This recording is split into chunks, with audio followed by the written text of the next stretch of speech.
Okay, let's unpack this. Here's a question, and it's one that I think challenges the very foundation of how we judge, well, everyone. Ourselves, the people around us. It really gets to the heart of it. Are we morally responsible for things that depend heavily on luck? I mean, on factors we literally do not control. And I know that can sound like a purely academic exercise, Hmm. something that philosophers debate in an ivory tower. Yeah. But it's actually one of the most immediate and sometimes um, most painful questions we face. Right, because our answer to that question really determines whether we can actually claim full ownership over our choices, or if we're just products of our circumstances, creatures shaped by forces we never ever chose. Exactly. And it matters because we act every single day as if pure control is not only possible, but is the standard. Oh, absolutely. We praise, we blame, we punish, we reward. All of it is based on this one assumption. The assumption that a person was the sole, the unadulterated author of their actions. Yeah. But what happens when luck, just the random chaos of the world, smashes right into that assumption? And the source material we're looking at today gives us just the perfect and honestly a pretty common scenario to illustrate this. It's a chilling one. It's the problem of the two careless drivers. Okay, so imagine two people. Both have spent the evening drinking way too much, and they both make the exact same terrible decision to get behind the wheel and drive home. And this is the critical part. They are equally careless. Their intent, their level of recklessness, their internal moral state, it's identical the moment they turn that key. So driver A, he takes a long route home that, just by pure chance, happens to be totally empty. He gets back safe, maybe he hides the car, sleeps it off, wakes up with a massive headache and, the knowledge that he did something incredibly stupid and But irresponsible. that's it. No lasting consequences. He's fine. Yes. Yeah. But driver B is not so lucky. She turns down a quiet residential street, and just at that moment, a small child darts out from between two parked cars. Oh, no. And she hits and kills the child. Mm. The outcome is, it's catastrophic, it devastates families, it shatters her life forever. And here's where the moral world just splits in two. Legally, emotionally, publicly, these two drivers are now galaxies apart. Driver A gets the label irresponsible but lucky. Driver B is now branded a killer. She's facing years in prison, public shame, a lifetime of crushing guilt. But I keep going back to that moment, the moment they got in their cars. If you rewind the tape, did they do anything different in terms of their choice, their intent? No. Not at all. They made the exact same bad decision. It came from the same moral flaw. The only difference was the presence of that child, an external factor. Something utterly outside of their control. And that right there is the puzzle we're diving into today. If the internal choice was identical, did luck alone decide not just what happened, but who they are, morally, in the eyes of the world? That's the problem of moral luck. And it forces us to confront the limits of control in every part of our lives. So our mission in this deep dive is to guide you through the philosophical ideas that try to even define what control means, and then show you just how slippery that idea is in the real world. We're going to break down 4 distinct and I think increasingly challenging types of moral luck. We'll start with outcomes, like with the drivers. And we're going to end up talking about the very origins of your character. And we'll examine this really uncomfortable tension between our desire for pure control and the messy reality of how we actually judge people and ourselves. This is about seeing why that ideal of moral purity might just be an illusion we have to learn to live without. All right, so let's start where I think most of us intuitively begin. The ideal. The way we're kind of taught to think about right and wrong, and it's really the foundation for almost every moral and legal system in the Western world. It's the ideal of control. It's a very elegant idea, isn't it? It's so simple. It just states, you should only be blamed or praised for what you can control. That's it. Philosophers call this the control condition. And it just feels fair. It seems like the only just way to set up a moral system. I mean, if something was totally caused by forces outside of you, like a bolt of lightning strikes, or the economy suddenly collapses, or you have some genetic predisposition, it shouldn't count against you on your moral scorecard. The appeal to fairness is incredibly powerful. And the logic seems sound. If you genuinely couldn't have done otherwise, how can you be blamed? Right. If I'm walking down the street and I slip on a patch of black ice I couldn't see, and I fall and knock over some, expensive display in a shop, my action was involuntary. It's a tragedy for the shop owner, but I'm not morally culpable because that patch of ice was completely out of my hands. So if we accept this really strict ideal of the control condition, then for someone to be truly morally responsible, the kind of responsibility that deserves real blame or praise, 3 things have to be met all at once. Right. The first one is knowledge. You have to understand what you're doing. If your actions cause harm, but you had absolutely no way of knowing they would result in that specific harm, then your culpability is, well, it's severely limited. I can see that. If I give my friend an aspirin for a headache and I have no idea they have a super rare fatal allergy to it, I might be responsible for the death, but I'm not morally at fault for murder. Exactly. You lack the necessary knowledge. You're the physical cause, but not the moral cause. The intent wasn't there. Okay, so knowledge is one, then there's freedom. This was pretty straightforward. It means you can't be coerced or forced into it. If someone puts a gun to your head and tells you to steal money, you're the one physically taking the cash. But the moral blame, that lies with the person holding the gun, because your freedom of choice was basically eliminated under that threat. Okay, knowledge, freedom, and then the third one. This is the one that makes everything so complicated. Control. Yes. Control is the demand that the action has to come from you, from the moral agent, and not just be the result of some lucky or unlucky chain of events. If you apply it strictly, the control condition demands that we filter out all the outside stuff, all the lucky breaks, all the terrible misfortune. Before we assign any moral weight, it's a purification process. But wait a second. If we take that definition of control seriously, doesn't it cause problems right away? I mean, even the first two conditions you mentioned, knowledge and freedom, they seem to depend a lot on luck, too. That's a fantastic insight, and is exactly why this whole idea of pure control is so fragile. Think about it. If you weren't lucky enough to get a good education, or lucky enough to have access to the right information, then your knowledge is limited by luck, isn't it? Yeah, totally. And if you were born into, say, crushing poverty or a really repressive society, then the amount of freedom you have, the range of real choices available to you, is drastically smaller. So even the basic building blocks of responsibility are already. They're not pure. They're touched by the circumstances of your birth, the kind of person you are. This ideal of control is starting to look like it's crumbling before we even get going. It is. The moment you take the control conditions seriously, you hit this wall. Because if you follow the logic all the way, you have to conclude. No moral responsibility for anything that depends on luck. And yet, everything seems to depend on luck. Precisely. As soon as you try to apply that pure condition to any real-life decision, choosing a career, having a kid, committing a crime, you find that the inputs are never, ever clean. Everything seems to be touched by luck, which makes holding on to that illusion of pure control almost impossible. The rest of this deep dive is really about why we have such a hard time with that. Okay, so the problem is clear. Our ideals want purity, they demand control, but real life is messy and unpredictable. Let's start breaking down the different ways that luck actually gets in the way, because the philosophers we're drawing on have identified 4 distinct cracks in that foundation of control. And these 4 categories are really useful because they show that moral luck isn't just one single thing. It's an attack on the idea of control from multiple sides. Yeah. From the immediate outcome of what you do, all the way back to the deep origins of who you are. So let's start with the first one, the one that's easiest to get our heads around because we just saw it with the drivers. It's called resultant luck. Right. Luck in outcomes. It's luck in the way your actions and your projects actually turn out, even if you had the exact same intention or level of carelessness as someone else. The conflict here is just so obvious. The moral choice, the decision to drink and drive, that was in their control. But the final result, the amount of harm done in the world, that was determined by something totally random and external. Let's use another example from the sources to really hammer this home. The difference between an attempted murderer and a successful murderer. Okay. If we were purely rational judges, clinging to that control condition, we would have to say their moral fault is exactly the same. Because they both intended to kill someone. They planned it. They pulled the trigger with the same lethal will. Their character at that moment is the same. It is, but if the bullet happens to ricochet off a metal button in the person's coat, or a freak traffic jam means the ambulance gets there in record time and the victim survives, then the shooter is charged with attempted murder. But if the bullet hits vital organ, it's murder. and legally, emotionally, one is infinitely worse. We condemn the successful murderer so much more harshly. And why?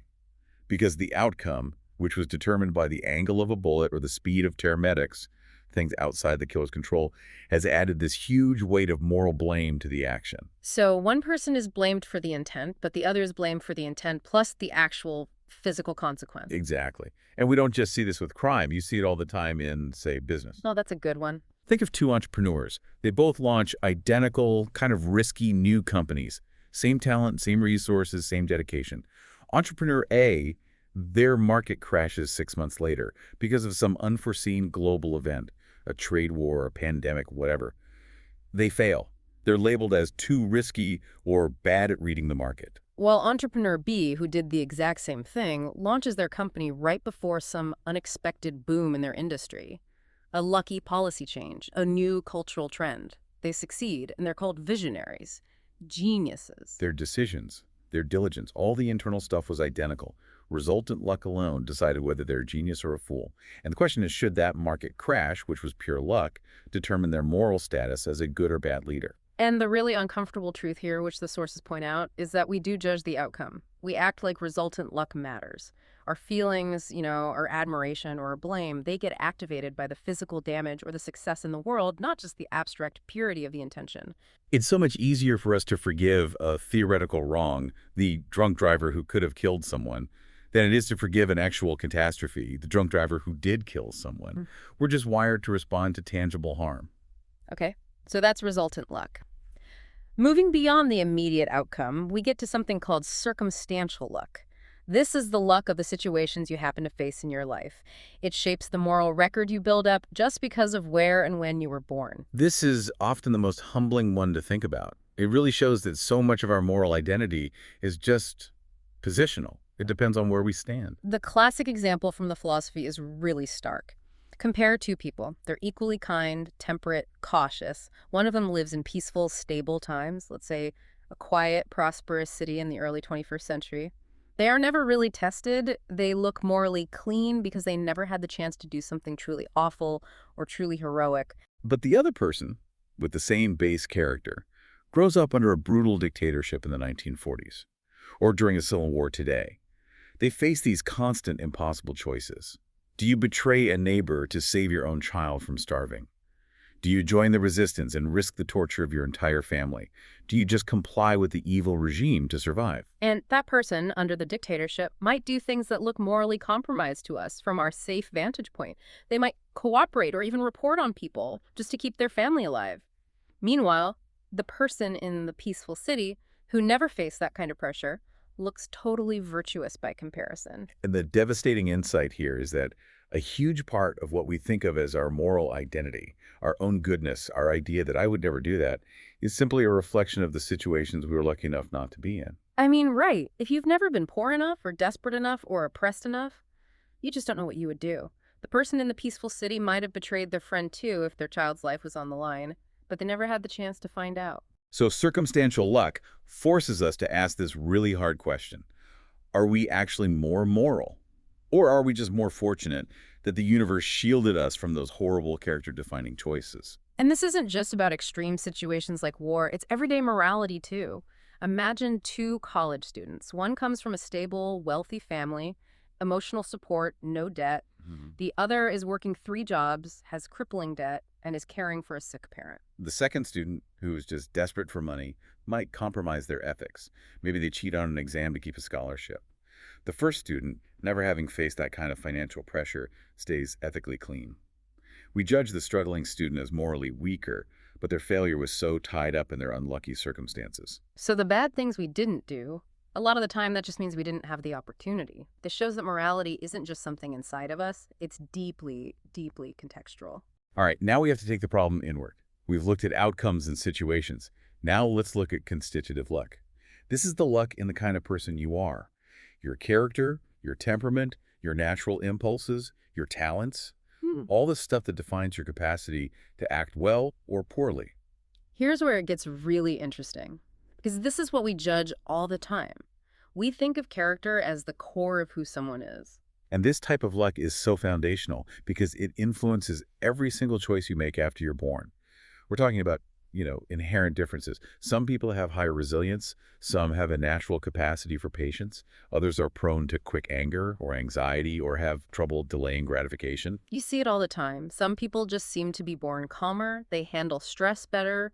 They're less likely to fly off the handle or get jealous. Their first impulse is just more compassionate. While other people struggle their entire lives fighting these overwhelming impulses, chronic anxiety, addiction, a deep insecurity that drives them to be selfish or aggressive. And when we meet people, we make these instant judgments, don't we? She's so generous, he's so disciplined, they're just selfish. We're judging the final product, the adult character, as if they built it all themselves from scratch. But if you actually trace where those traits come from, the source material is clear that a huge, maybe overwhelming part of it is shaped by things they never controlled. We're talking about the genetic lottery that dictates your emotional baseline, the stability of your childhood, the culture you grew up in, and, crucially, whether you experienced trauma early in life. Which means the person who is naturally patient and grew up in a stable, loving home, they don't have to work as hard to be a good person as someone born with a volatile temper who suffered from neglect. The moral playing field is just tilted from the start. Exactly. If one person struggles with addiction driven by genetic markers and trauma, while another has natural self-control because of supportive parents and a stable environment, can we really assign the same level of praise or blame for their choices about, say, money or fidelity? Constitutive luck just blows up the whole idea of the purely self-made moral person. It suggests that when we're judging character, we're often just judging the lucky or unlucky mix of genes and experiences that created them. And it goes beyond personality. Think about talent, creativity, or intelligence. We praise those things so highly, but they're largely luck. If you're born with a great memory or a naturally analytical mind, your ability to think through complex moral problems is just greater. We praise this success built on those gifts as if it were all effort, but the capacity itself was a gift of luck.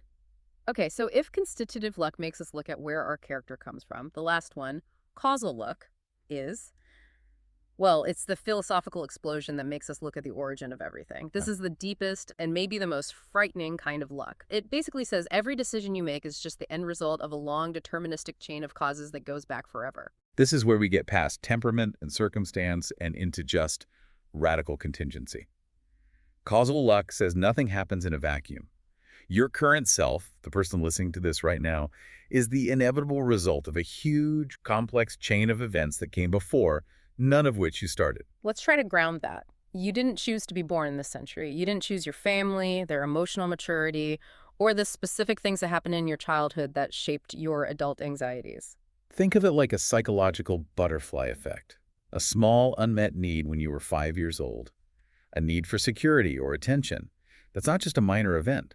It can subtly change your whole developmental path.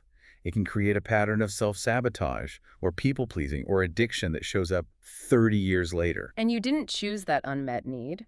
And you didn't choose the coping mechanism your little kid brain came up with to deal with it. You're just living with the cascading consequences of things you had zero say in. So the question becomes terrifyingly simple.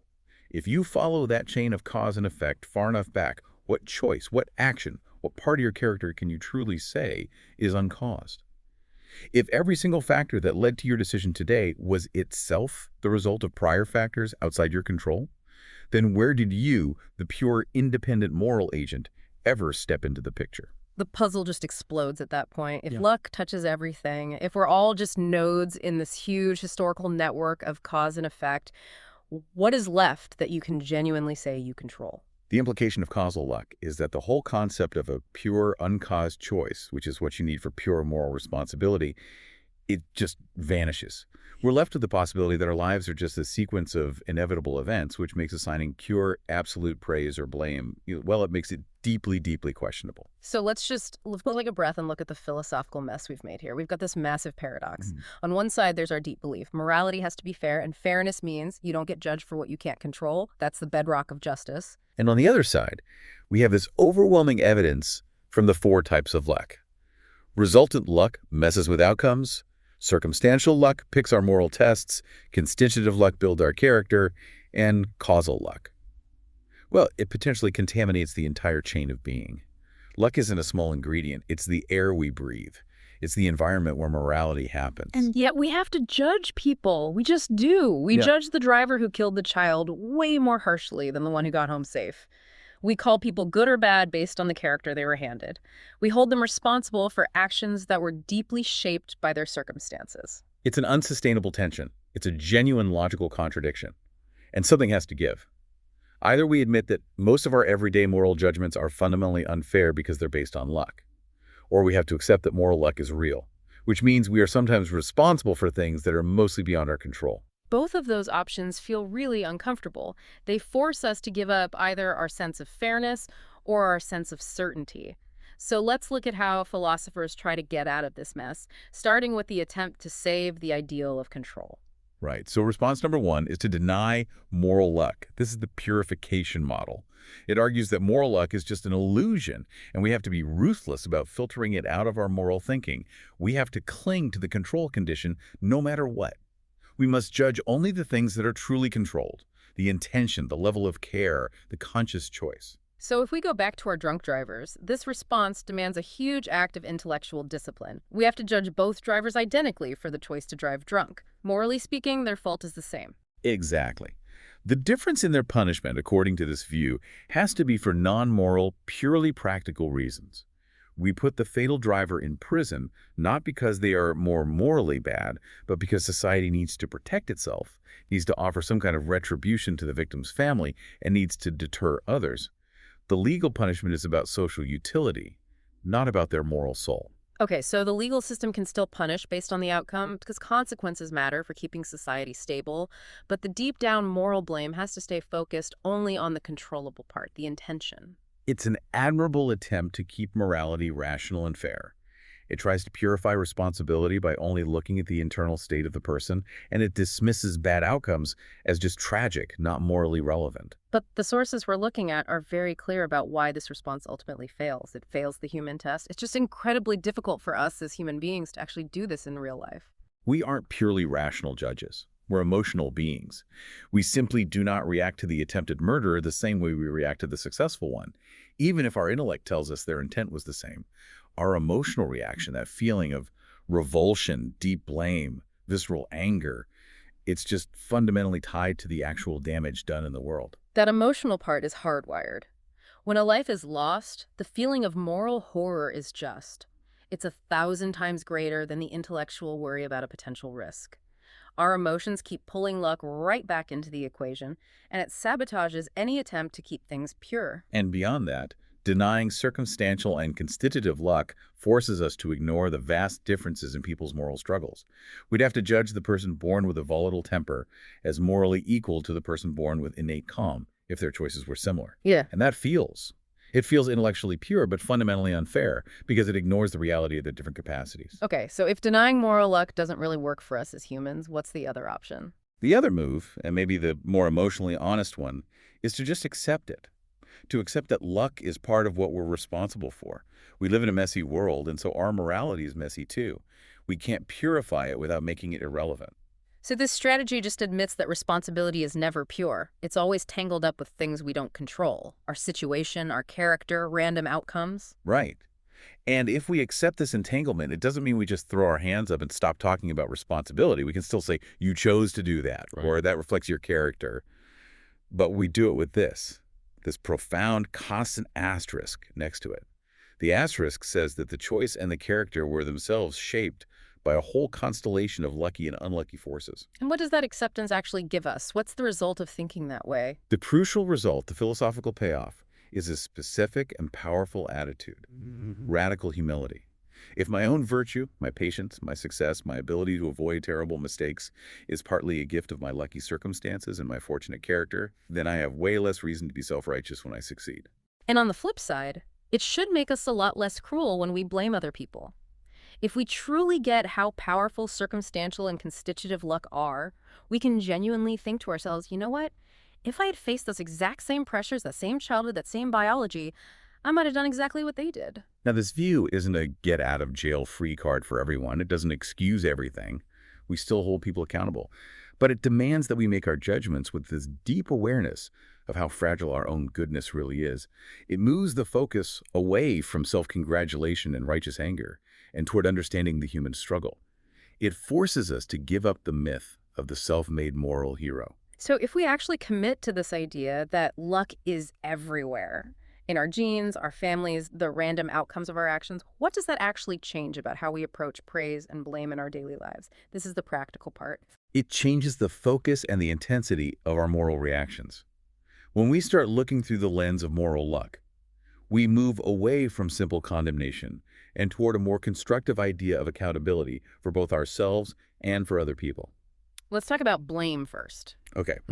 So, with blame, accepting moral luck allows us to keep legal and practical responsibility. We still need to enforce laws, we still need to contain dangerous people, and we need to seek justice for victims. We do that for social order and safety. We have to hold people accountable for the damage they cause, regardless of how pure their intentions were. Right, so that's the difference between accountability and contempt. We can still say that driver B has to go to prison for the safety of others and for the victim's family, but we can hugely soften the moral condemnation we place on them as a person. We can expect accountability, but we approach it with more compassion. Exactly. We acknowledge that nobody chooses their starting point. Their genetic tendency toward anger, their traumatic childhood, the awful circumstances that push them to a breaking point. This awareness gives us crucial context. We can judge the action as wrong, but we temper the judgment of the person as a complete moral failure. That gentleness in judgment comes from understanding how deep these forces run. Okay, but what about the positive side? We have to be consistent. If luck dirties up bad outcomes, it has to be part of good ones too, which means we have to soften our pride. Absolutely. If the things we're proud of, our stability, our emotional intelligence, our success, are partly products of luck, then we have so much less reason to be arrogant about them. Let's make that really concrete. Think about the gifts you did not earn. Hmm. You didn't earn your naturally calm metabolism that helps you manage stress. You didn't earn being born in a stable country that let you get an education. You didn't earn having parents who were emotionally secure and taught you how to have healthy relationships. Those aren't earned virtues. They are lucky inheritances. And they are what gave you the space and the capacity to make better choices when you were tested. If we start seeing our ability to choose, well, not as some kind of pure, hard-won superiority, but as gifts I did not earn, the emotional result is huge. That totally changes your internal state from pride to gratitude. Pride says, I am good because I willed myself to be good. Gratitude says, I am good because I was fortunate, and now I have to use this fortune wisely. And that leads naturally to generosity for people who have had harder lives. Instead of judgment of what we see as their failures, we start to see their failures not as defects of their will, but as consequences of having less fortune than we did. Okay, this leads to what feels like the most crucial, constructive idea in all of this, the shift in how we think about responsibility itself. Yes, the traditional view of responsibility is backward-looking. It's all about assigning blame to what has happened. Who's at fault? Who caused this? And that often just leads to guilt or finger-pointing. But we can reframe it. Instead of being obsessed with the past and trying to find the pure cause, we can define responsibility as forward-looking. The question changes. It's no longer who is to blame for this. It's, given who I am and given what I've done, a lot of which was shaped by luck, what am I now responsible to do next? It's a shift from Genesis. Where did the action come from? To agency. What can I do from this moment on to respond, to repair, and to stop it from happening again? So even if the past that led someone to a crisis, an addiction, a terrible mistake, was full of luck and forces they didn't choose, they still have some ability to reflect, to be aware, and to make a choice within the new situation luck has created. That's the key. It means the driver who caused the crash is no longer just accountable for that one reckless choice. They are now primarily accountable for how they respond to that outcome. Are they going to reflect, show remorse, try to repair the harm in some way, and dedicate themselves to making sure it never happens again? That future-oriented action is within their power no matter what happened in the past. So this redefines responsibility. It's less about being the pure, uncaused source of your actions, which causal luck suggests is impossible anyway, and more about owning the messy person you've become, the one shaped by luck and choices, and using whatever agency you have left to make the best possible response. Responsibility becomes a dynamic project you work on for the rest of your life, not a historical debt you can never repay. You're responsible for learning, growing, and repairing, starting now. That is the one area of control that we can truly hold on to, even under the crushing weight of moral luck. So what does this all mean for you, the listener? We started with this tension.